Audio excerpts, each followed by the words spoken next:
Can you explain to me, it's quite clearly Marsh is looking very closely at the analytical platform you launched in April this year, and there's a big focus on that here at Ferma. Can you explain to me a little bit about the platform, the system itself? How does it function?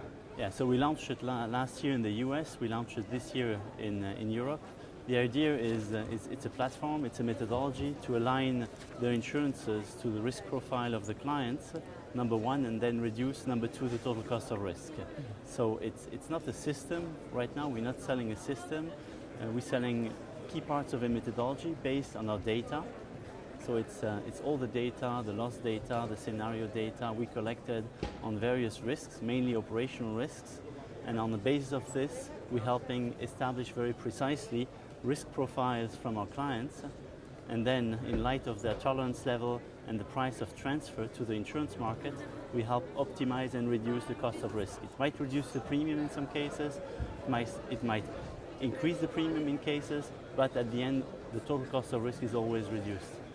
Now there's lots of different systems or tools, analytical tools out there. How, for example, does it compare with something such as StrategicRISK? What's the key difference? Yeah, thank you for this one. That's a good question. I think the Zurich tool is a macro tool, which means it looks at country risks, it looks at political risks on a global level, on a global scale. Our tool or our methodology is really a micro tool, so we look at a corporate client specific situation. We don't aggregate the risks on a global basis, and we try in this granular mode to define very precisely the risk profile of this corporate client. So we go into details, and then number two, we only focus on operational risks, so mainly the risks which you mitigate through projects like business continuity projects or through, let's say, insurances.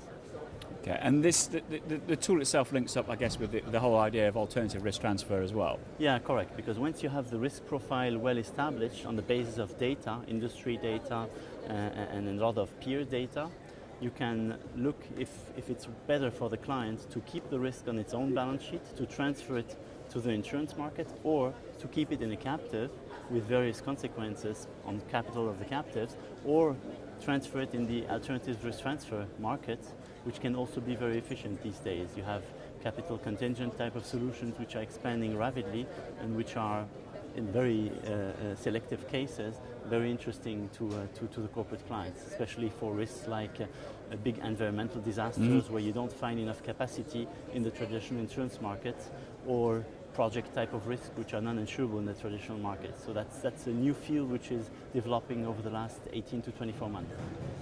Now, these tools obviously process a lot of data, and sometimes it can be quite difficult for clients to understand exactly what they're looking at. How does your system or your tool operate in terms of making life a lot easier for those who are actually going through the process? So we aggregated all the data we have access to in terms of loss data or exposure data per type of industry, per type of geography, type of peril, etc. And then when you want to build the risk profile of one specific risk for a client, you use three pieces of data. First, for the frequency data, you use the client's own losses. Usually the client has access to this because he's building this on his own systems. Then for the very tail risk, for the catastrophic risk, you use scenarios which we built or which we have been building, for example on the cat-nat side. And then the middle piece, which is actually the most important piece, is the industry data. So it's the peers data, geographically and industry, which we use there and which we recalibrate to adapt it to a specific corporate client. So we don't use the data, the rough data, we use big actuarial teams which recalibrate the data and fit it exactly to the specific situation of one corporate client. Okay, now the system launched in the US last year and has been operational in Europe since April.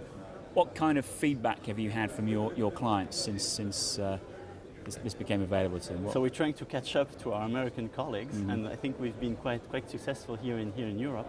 Let's say in most of the large European countries, we've starting to implement this for large clients. We have a list right now of 100 clients we're focusing on. We're going to expand the list in some weeks to broaden it up for Europe. But for now, it has been very successful. We've been implementing it, let's say, in most of the large European countries. Great, and as I can see from your stand this morning, already plenty of interest today. So, Yeah. Marc Paasch, thank you very much for your time today. That was great.